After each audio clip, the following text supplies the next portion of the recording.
We begin today at the White House, where President Donald Trump spoke from the Oval Office earlier today, as you saw right here on CBS News 24/7. The president making a lot of news on a Friday. He announced Boeing will build the Air Force's future fighter jet. The president also says the Small Business Administration will take over the handling of student loans. That's from the Education Department. That comes after he signed an executive order aimed at dismantling the Education Department. But we also heard a lot more from the president, including on the Venezuelan migrants deported from the U.S. to El Salvador. Take a listen to that.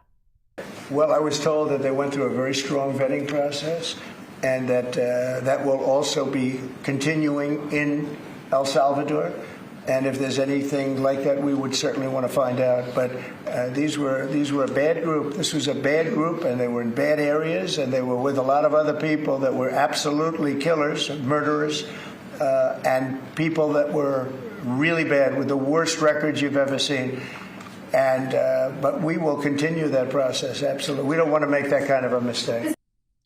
Joining us now is CBS News White House reporter Aaron Navarro. Aaron, always great to see you. What are the big takeaways from this? Liz, good to be with you. Picking up off of that bit on Venezuela, Trump was asked how or if he has the authority to deport these migrants without giving evidence to a court. The Department of Justice and there's a lawsuit right now to try and get more information from them. We could potentially be seeing more on that later. Trump defended that, though, and said, quote, "That's what the law says." As you mentioned, though, the fighter jet announcement, Defense Secretary Pete Hegseth was also in attendance while he was there. Trump denied reports that Elon Musk was going to meet with Hegseth and other Pentagon leaders on a potential war plan with China. Trump said that is unequivocally false. He was also brought up the Department of Education dismantling, as you mentioned, student loans going to the Small Business Administration. He also said that Robert F. Kennedy Jr. of HHS will be leading nutrition and special needs tasks from the Department of Education. So another showing that they're looking to divvy up what was remaining of that department as they're looking to shut it down completely, though they will need Congress in order to do that. Yes. And Aaron, the president also talked about Ukraine and Russia. It's important to note this weekend the leaders from both countries will meet in Saudi Arabia to talk about a potential ceasefire agreement. What are you hearing leading up to that? Yeah, they'll be meeting in Riyadh throughout the weekend, potentially on Monday as well. President Trump previewed it a little bit, saying that they, quote, have the confines of a deal. He said there are contracts on dividing up land that were being negotiated as he was in the Oval Office talking to reporters. And when asked a question about Russia continuing to attack Ukraine, Trump responded, quote, they are fighting against each other. So trying to keep, favor and influence on both sides going into these critical talks this weekend. Yeah, it was one of those press conferences where he covered a lot of issues. Thanks so much for helping us make sense of it all. Thank you, Aaron. All right, let's get to CBS News Pentagon reporter Eleanor Watson. Ellie, we want to get back to the news from President Trump about these fighter jets. He announced Boeing will build the fighter jet of the future. What do we know about this? President Trump and Secretary Hegseth announced that the Air Force, that Boeing will build the sixth-generation fighter aircraft, the F-47. The F-47 over the coming years is expected to take the place of the F-22, which debuted in 2005, almost 2 decades ago.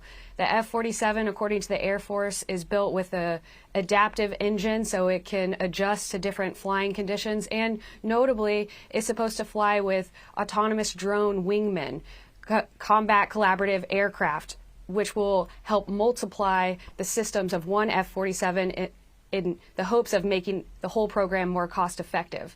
Now, the sixth generation program has been years in the making and was actually put on pause last summer by the Air Force. The Secretary of the Air Force at the time said that they needed to make sure that they were making progress on the requirements in a cost-effective way. The fact that Boeing got the contract is notable because Lockheed Martin had produced the fifth-generation aircraft, including the F-35, which has had significant delays and cost overruns and been criticized by people close to President Trump, including Elon Musk. Ellie, I want to ask you about Elon Musk's trip to the Pentagon today. Tell us the significance of that. It certainly came up in that press conference. Well, President Trump did say that Elon Musk did not receive a classified briefing on potential war plans against China, noting that Musk has companies in China, so that could be a potential conflict of interest. Musk was at the Pentagon for about an hour and 20 minutes, meeting in the Secretary of Defense's office. Hegseth, before the meeting, said that Musk was there to talk about innovation, that it was an informal meeting, not a briefing. The meeting did take place in the Secretary's office and not the tank, which is where traditionally the Joint Chiefs of Staff, the top military leaders of the country, meet. We did see General David Alvin, the four-star General Chief of Staff of the Air Force, who was then later in the Oval Office with Trump and Hegseth to announce the F-47. We asked Musk on his way out of the Pentagon how the meeting went. He said, the meetings here are always great. You know, I've been here before.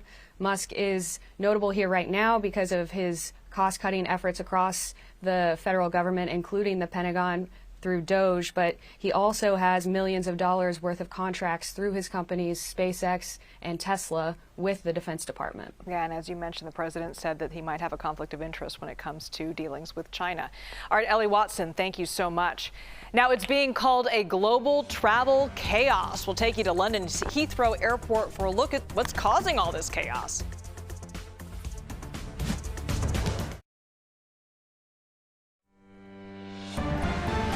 Now to the travel chaos with one of the busiest airports in the world. London's Heathrow shut down because of a fire nearby at an electrical substation caused a power outage.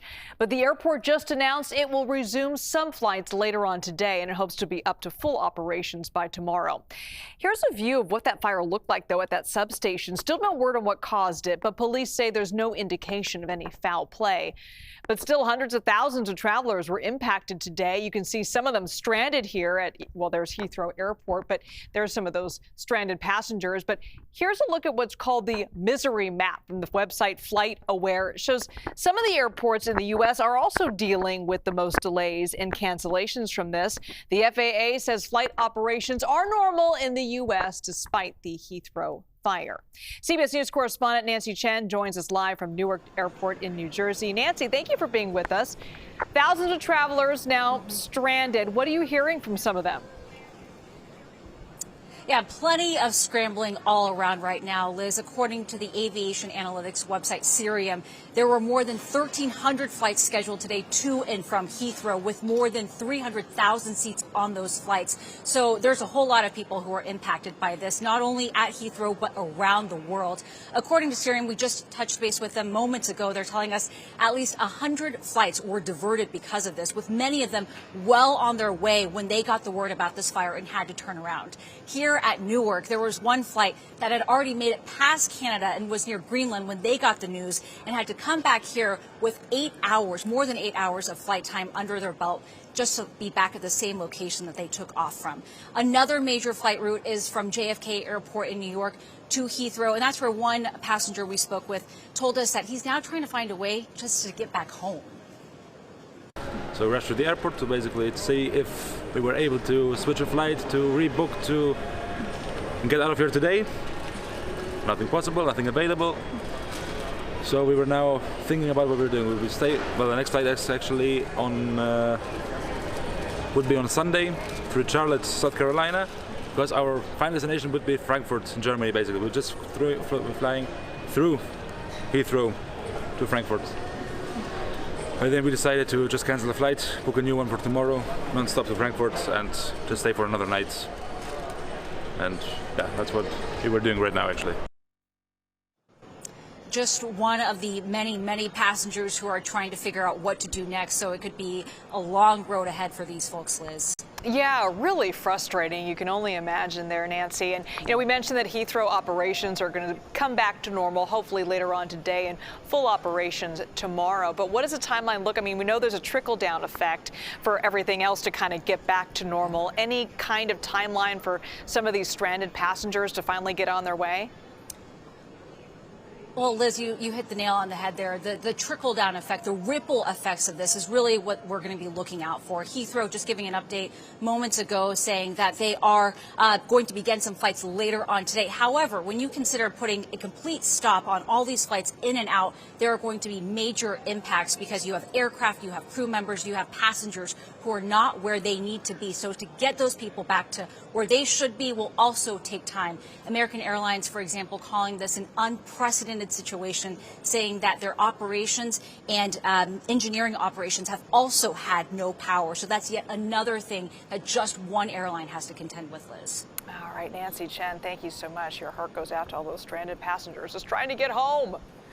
All right, bringing up our Florida map now, where the dry conditions and gusty winds bring a fire risk heading into the weekend, but we're already seeing fires in South Florida. Here's how CBS News Miami covered it all earlier today.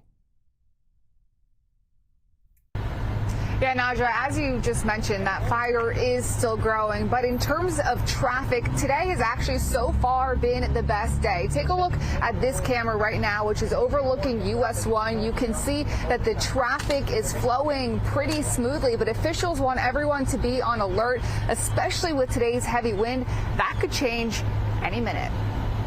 Tyrone is hoping this brush fire in Southwest Miami-Dade clears by the time he has to return to work in the Keys on Sunday. Oh, man, it was a lot of traffic and it was just ridiculous. He said the road closures prevented him from going to work on Thursday. Because I couldn't make it to work to provide for the family, so I had to turn around and get into all the traffic. You can hear how loud the wind was during our interview Friday morning. That's another battle first responders are dealing with as they try to put out this fire. The wind is always a factor in a wildland fire. It changes, and we have to keep abreast of what's happening. A fire weather watch is in effect through Friday evening. The National Weather Service posted this on social media, reminding everyone not to start any outdoor fires, not to park vehicles on dry grass, and to safely discard any cigarettes. If you smell smoke, it's best to stay indoors. Keep your windows and your doors closed. Keep your AC in recirculating. And this is especially important for those with respiratory conditions. Chopper 4 captured the flames Friday morning. You can see the line of flames and smoke. Cardstown Road remains closed for the fourth day in a row. It's one of the two roads heading into the Keys. Miami-Dade County Emergency Management said the other road, US 1, could close at any point on Friday and to check for updates before you head out the door.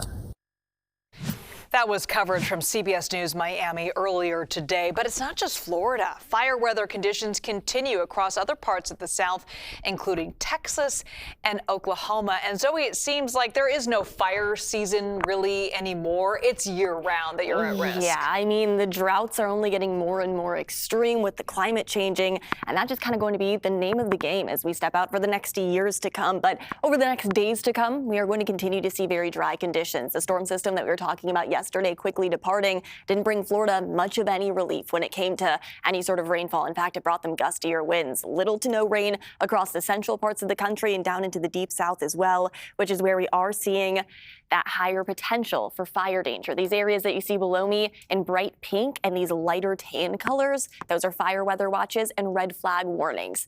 That is because very dry air and very windy conditions are going to persist, again, mainly across the central parts of the country. And we are going to continue to see the gustiest winds across parts of Texas and up across the Great Plains, where we are going to be seeing, again, that highest risk for fire weather. Today, there is that level 2 out of 3. There is that enhanced critical risk for fire weather across the central parts of Texas.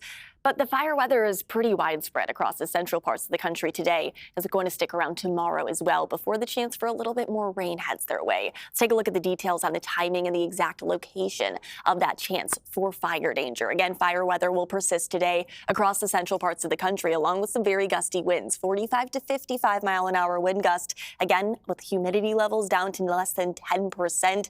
That is just a recipe for disaster. Anything that does spark will spread very, very quickly. Those gustiest winds will continue to move across the central parts of the country and over to the Midwest, dying down overnight tonight. Even though the winds will die down, unfortunately, relative humidity levels are not going to rebound very much. So there's not going to be much relief when it comes to humidity overnight like they normally would see. And then those gusty winds pick up even more into tomorrow across the Rockies. Highest elevations could be seeing 70+ mile-an-hour wind gust, and they're going to continue to push farther east. Again, Texas is going to see that highest risk for fire danger through tomorrow as well. Luckily, there is good news. There is some moisture on the way, so there is going to be an end to this fire danger, but you have a couple more days to get through. Again, no outdoor burning, and keep those alerts on loud and keep your eye out for smoke in the sky. Back to you. Zoe, thank you. Well, check out this video showing a fiery home explosion in Pacoima, California. Investigators believe fireworks were the cause of this. The explosion happened yesterday morning and left a 24-year-old man in critical condition. Officials say he suffered second and third-degree burns to more than 50% of his body. And in West Virginia, a dash cam video from a school bus shows a car narrowly missing a child getting off the bus. That child was walking across the road at the time there. Officials say the owner of the car has been identified, but the man is not facing any charges at this time. They say they are still trying to figure out if he was the one driving the car at the time of the incident. Well, the National Transportation Safety Board says 68 bridges in the United States should be evaluated for risk of collapse. Their recommendations after last year's deadly collapse of the Francis Scott Key Bridge in Baltimore. Some of the bridges the NTSB says need assessment included the Golden Gate Bridge in San Francisco, but officials with the Golden Gate Bridge Highway and Transportation District say the bridge is in full compliance with all state and federal regulations. Heading overseas now to Israel, where thousands protest outside Prime Minister Benjamin Netanyahu's office in Jerusalem there. Many are upset over how he's handled the hostage crisis and the firing of just the latest defense official. All of this comes after renewed escalation in Israel's war against Hamas in Gaza. CBS News foreign correspondent Remy Inocencio reports from Tel Aviv. Yes, after what Israel Katz said, he is threatening a major escalation. He's now ordered the IDF to seize more areas in the Strip and for troops to expand the security zones around Gaza, which were outlined earlier this week in flyers and maps that the IDF dropped. Katz also warned that strikes will intensify even more than we've seen in the past 4 days, ever since that ceasefire was broken early Tuesday, and in which we've seen something like 600 people, by estimates, coming out of Gaza that have been killed. Now, these new strikes, they would be from the air, sea, and land, says Katz. He said that they could pressure Gazans, too, to move south and even start to transfer residents out of Gaza if anyone wants to on a voluntary basis. And this, though, is based on President Trump's proposal, which has been, of course, controversial. Katz also says that it's about the hostages, focusing on them, 59 believed to be dead and alive together, and that the more Hamas continues its refusal to release the hostages, then the more territory it will lose to Israel. Back to you. Ramy, thank you so much. A legal showdown continues between the president and a federal judge. The issue at hand, the DOJ's defiance of that judge's orders to hand over information on recent deportation of Venezuelan migrants to El Salvador. A hearing is set for motions on the use of the Alien Enemies Act in Judge James Boasberg's D.C. courtroom. CBS News legal reporter Katrina Kaufman is joining us now from New York. Katrina, great to be with you. The judge called the Trump administration's first explanation of deportation flights, quote, woefully insufficient. Can you walk us through what the state secrets privilege is and how it figures into a deadline to explain coming up soon? Liz, it's great to join you. So the state secrets privilege essentially is something that the government can invoke when they think that sharing certain sensitive information, maybe information related to military matters in court, could endanger national security, Liz. Now, the onus is on the government to prove this, though, and there is an opportunity for judicial review. The executive branch can't just assert this unilaterally. So part of the reason that the government says they've been missing these deadlines is that they're debating whether or not to invoke the state secrets privilege rather than sharing this very detailed information that the judge has been asking them for.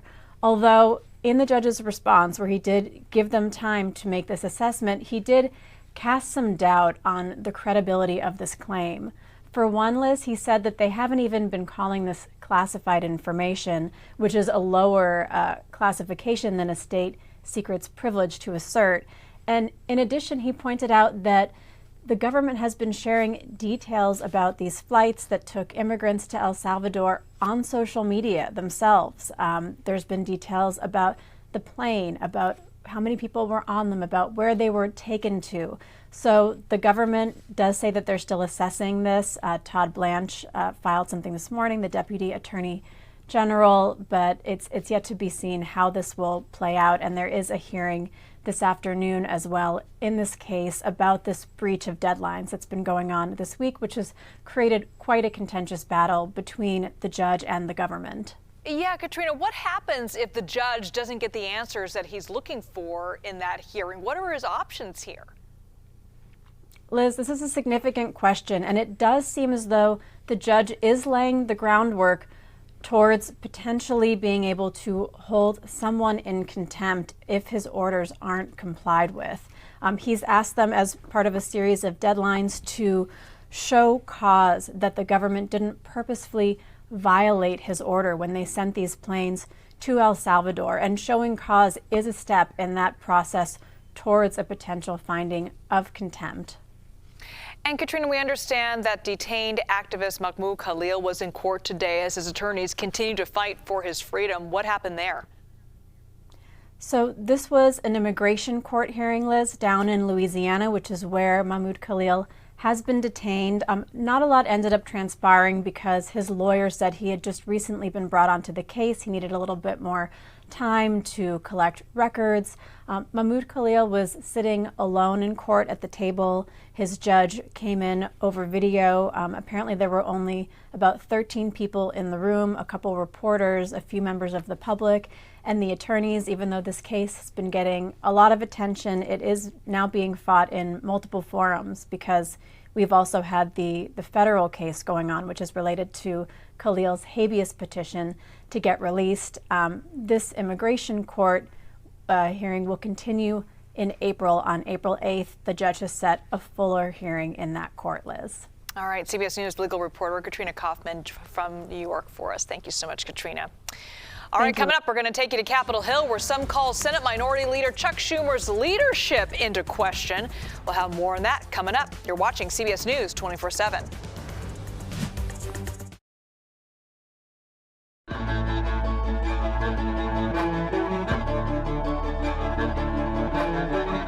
CBS News is proud of our Eye on America series because it keeps us rooted in the value of community-based journalism. And it is Women's History Month, and a California trailblazer is changing how the car detailing business looks, one job at a time. CBS News Los Angeles' Luzdelia Caballero, hope I said that right, takes us to Huntington Beach, showing us how stereotypes are being shattered each and every day. It's the beginning of a busy day at Studio 94, a place which at first glance looks like a normal detailing business, but normal in this industry would mean a man would be at the top. Here, though, I'll drill brush the mask. The owner is Jessica Tran. In the car industry, I think in any branch of cars, typically you would see men, but I think, honestly, I just gravitated towards this. She says her basketball coach got her into car washing and detailing back in high school. He had his own mobile detailing business. And after practice in the summer months, he offered all of us, hey, if you want to make $10, $20, come help me wash a car.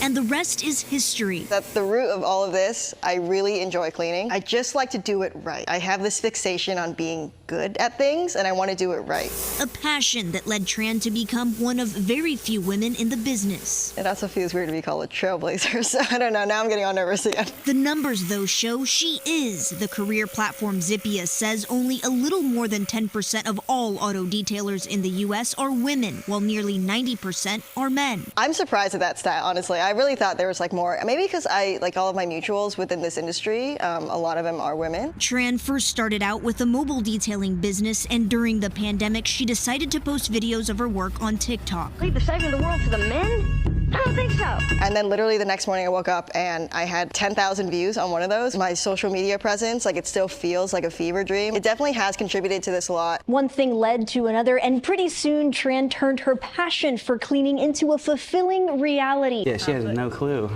how much of an influence she has. Dalton Lanto is the head detailer at Studio 94 and has known Tran for more than a decade. All these detailers, especially girls now, like coming out of the woodworks, opening their own shops. She doesn't think that she has any part of it. And I'm like, dude, like, it's all her, you know, it really is. Look at all this dust right here. And while social media may have broadened Tran's client base, it's her unwavering determination that's turned her mobile business into what it is today. I really do appreciate the whole big picture of this, because this is the point of why my parents came to America. My parents are both from Vietnam. They came over during the Vietnam War. And yes, at times, days can get long and exhausting, but Tran says she never gets tired of doing what she loves. Breaking barriers, normalizing women at the helm in this industry, one job at a time. As far as finding success, I think if you just believe in yourself, you'll find your footing. Adding, it's all in the details. I'm Lustelia Caballero, CBS News, Huntington Beach. A new group of immigrant detainees being sent to Guantanamo Bay. More on what we just learned right here on CBS News 24/7.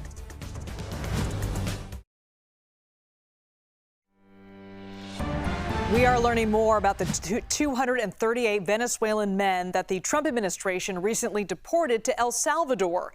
The Trump administration claims all of them are connected to Venezuelan gangs, but has not provided any evidence to that. Venezuela's interior minister said on a podcast today that, quote, none of the men are tied to a Venezuelan gang, also saying what's happening in El Salvador is the establishment of a concentration camp. Anyone who agrees with what the U.S. and El Salvador are doing is a barbarian. Let's bring in CBS News immigration and politics reporter Camila Montoya Galvez. Camila, we also understand we have a list of names of those men who were deported. What do you know? Hi, Liz. Yes, we obtained the entire list of everyone who was sent to El Salvador last weekend from Venezuela, and we know that there are about 230 deportees on this list, specifically 238 Venezuelan men who were deported from the U.S., and many of them were actually expelled from the country under the Alien Enemies Act of 1798. That is that wartime legal authority that the Trump administration has cited to try to summarily arrest and detain Venezuelan migrants here in the U.S. who are allegedly part of this Tren de Aragua transnational gang. But that is, of course, now at the subject of not only a legal fight in federal court with the judge barring these removals for the time being, and also asking the Justice Department whether the administration knowingly defied his order to turn around the deportation planes last weekend. But it has also now turned into a broader fight between the administration, the U.S. government, and the relatives and lawyers of these deportees, Liz, because while the administration is accusing these 238 men of being part of this notorious transnational organization, their lawyers and relatives say that they are non-criminal migrants who were, in some cases, yes, in the U.S. illegally, but were not part of any criminal organization. And the U.S. government has said that not everyone on those deportation flights had criminal records, but they have said that everyone was part of Tren de Aragua, which is, of course, an accusation list that now the relatives and the Venezuelan government is disputing. Yeah, they're saying there's no evidence to prove that. So any idea, Camilla, of how they're identifying these individuals and arresting them or taking them into custody and then sending them on that plane? Any idea of how they're finding them? Is it through social media? That really is a critical question in this story, Liz. We know, according to one sworn declaration by a current top ICE official, that the government relies on a variety of techniques to identify migrants in deportation proceedings as potential or suspected gang members. One of those techniques relies on looking at international and domestic criminal databases for intelligence or criminal records that suggest that somebody may be part of a gang. they also rely on interviews with current or former gang members, as well as the victims of potential gang members, to make these accusations. But yes, they also rely, Liz, heavily on tattoos and social media activity that the migrants have or have posted online. And so that is what is really concerning to the relatives of the deportees and other advocates who say that this is a slippery slope to try to identify migrant gang members, potential migrant gang members, through tattoos, because as you know, tattoos don't necessarily imply that somebody is in a gang. So this is something that will continue to be contested in not only federal court, but now on the world stage as this story continues to garner international attention. Yeah, Camilla, I want to pivot to another immigration story. Migrant flights to Guantanamo Bay have resumed. Last week, the Trump administration, quote, emptied out the facility, as they say. What can you tell us about the back and forth between this? Two U.S. officials tell CBS News, Liz, that the Trump administration has indeed resumed migrant detainee flights to the naval base at Guantanamo Bay, Cuba. And that base, of course, is now at the center of this effort by the Trump administration to convert that facility there into a massive detention center. President Trump has talked about housing as many as 30,000 migrant detainees at Guantanamo Bay. That, of course, has not materialized, but the administration has housed several hundred detainees there. Most of them have been deported to their home countries or have been transferred to the U.S. mainland. As you noted last week, the administration emptied out the holding facilities, but now there are a new groups of migrants, I should say, at that facility. There was a plane yesterday that carried about 21 detainees, and we are told that more planes are on the way this week. All right, CBS News immigration and politics reporter Camilo Montoyo Villalves. Thank you so much, Camilo. Angry constituents continue to confront their representatives at town halls being held across the country. There was chaos last night in Utah as two GOP congressmen were met with boos and shouts over White House spending cuts. Let's head straight to Washington and bring in CBS News congressional reporter Torian Small. Torian, great to be with you. What has been the reaction on Capitol Hill to all of these? Are they going to see fewer of these town halls?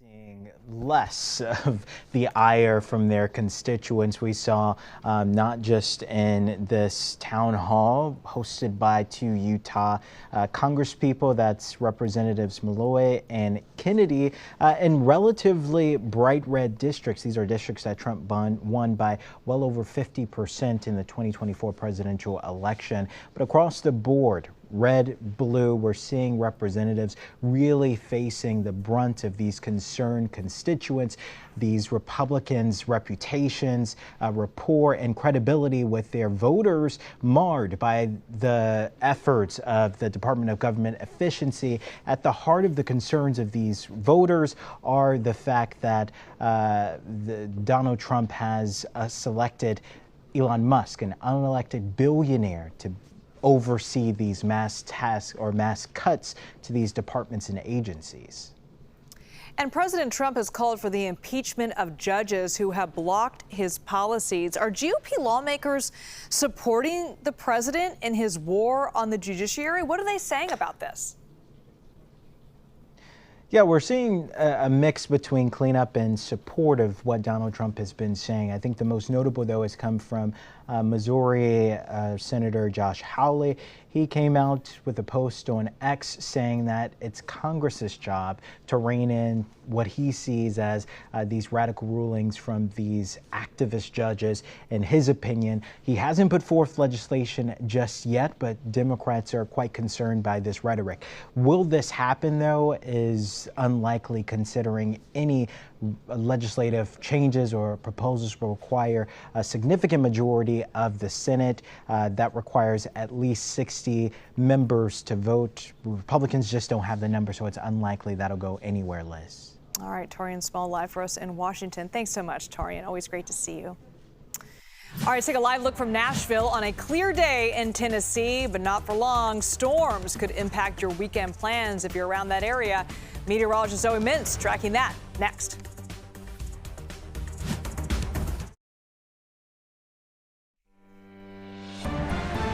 take a live look from Nashville on a clear day in Tennessee, at least today. But get ready for the weekend. Some storms could possibly disrupt your plans. I want to bring in Zoe with where the storm is now and how long it's going to last. Well, it is definitely going to be packing a punch Sunday. So before Sunday, should be good to go, honestly. Yeah, if you have any plans this weekend, most of the country looking really dry, at least. That's going to be the name of the game. The dry air, we talked about fire danger that's persisting across the central parts of the country. You can see just why. There's nothing going on. There's nothing in terms of moisture that's going to help them bring down the fire danger, at least until later this weekend. There is a lot of activity across the Pacific Northwest. And it's actually that same storm system that's going to make its way across the country, strengthen as it does so, and bring the potential for severe weather, again, across southern parts of the United States. This storm system, again, continuing to make its way across this country through Sunday, where this line of severe storms is likely going to set up, especially across the Gulf Coast states. And you notice on the northernmost edge of the system, you see that big swirl of a snowy storm system. Yeah, snow across the Great Lakes returning. So keep that in mind. It might be beautiful this weekend, but Sunday, big cool down across the northern part of the country while severe weather sits to our south. Let's take a closer look, though, at the timing of that upcoming system, because if you have any Sunday afternoon plans, earlier is definitely better than later, because we are expecting, again, this band of thunderstorms to set up. This is review at 7 p.m. So again, any earlier in the day plans, you should be good to go. You can hopefully plan ahead of time. Make sure you have your safe space figured out. Make sure you have at least some power supplies, because power outages are likely with gusty winds. There could be the potential for some supercells. You can see these individual bands of thunderstorms developing on our models. Those are individual supercells that all do have that potential to become tornadic. Could include large hail greater than an inch in diameter. That will persist through late Sunday evening and into early Monday morning. And because it's an overnight system, that does make it even more dangerous, because most people are asleep, so they might not have their alerts on loud. Make sure you keep your eyes out, again, Sunday afternoon and evening, as this system will continue to persist through early Monday morning. That level 2 out of 5 risk for severe weather, again, across much of the Gulf Coast states. And these are the same areas, or at least near the same areas, that dealt with tornadoes just a couple of days ago. It was actually in between Alabama and Mississippi. Now we're looking at it slightly farther west. But either way, this area has been hit hard by severe weather just in the past couple of weeks, and more severe weather potential on the way this weekend. Again, make sure you prepare today and into tomorrow while the weather stays pretty nice until Sunday. Back to you. Zoe, thank you. Now to the travel chaos at one of the busiest airports in the world. London's Heathrow shut down because of a fire nearby at an electrical substation, and that caused a power outage. But the airport just announced it will resume some flights later on today, and it hopes to be fully operational tomorrow. Now, this is what that fire looked like. Still no word on what caused it, but police say there's no indication of any foul play. Nevertheless, hundreds of thousands of travelers impacted today. You can see some of them stranded at Heathrow Airport. Here's a look at what's called a misery map from the website Flight Aware. It shows some of the airports in the U.S. who are dealing with the most delays and cancellations. The FAA says flight operations are normal in the U.S. despite the Heathrow fire. But our stations across the country did speak with some passengers impacted by all of this. Here's this from CBS News. We went 3 hours over and 3 hours back, so the flight was the same amount of time. I just didn't end up where I wanted to be. Had a good week of work and play, and then this is the sting in the tail on the way home. Clive Tillotson and his wife departed from Dallas. Forced to turn around so long into their journey, they had to make an emergency fuel stop in Maine before being brought to Boston. Annoying because my children are sort of sending messages, looking forward to seeing you, looking forward to the things you're bringing home from Dallas. Coverage from our colleagues there at CBS News Boston. To Florida now, where the dry conditions and gusty winds bring a fire risk heading into the weekend. But we're already seeing fires in South Florida. Here's how CBS News Miami covered it all from earlier today. Yeah, Nadja, as you just mentioned, that fire is still growing. But in terms of traffic, today has actually so far been the best day. Take a look at this camera right now, which is overlooking US 1. You can see that the traffic is flowing pretty smoothly, but officials want everyone to be on alert, especially with today's heavy wind. That could change any minute. Tyrone is hoping this brush fire in southwest Miami-Dade clears by the time he has to return to work in the Keys on Sunday. Man, it was a lot of traffic, and it was just, we're ridiculous. He said the road closures prevented him from going to work on Thursday. Because I couldn't make it to work to provide for the family, so I had to turn around and get into all the traffic. You can hear how loud the wind was during our interview Friday morning. That's another battle first responders are dealing with as they try to put out this fire. The wind is always a factor in a wildland fire. It changes, and we have to keep abreast of what's happening. A fire weather watch is in effect through Friday evening. The National Weather Service posted this on social media, reminding everyone not to start any outdoor fires, not to park vehicles on dry grass, and to safely discard any cigarettes. If you smell smoke, it's best to stay indoors. Keep your windows and your doors closed. Keep your AC in recirculating.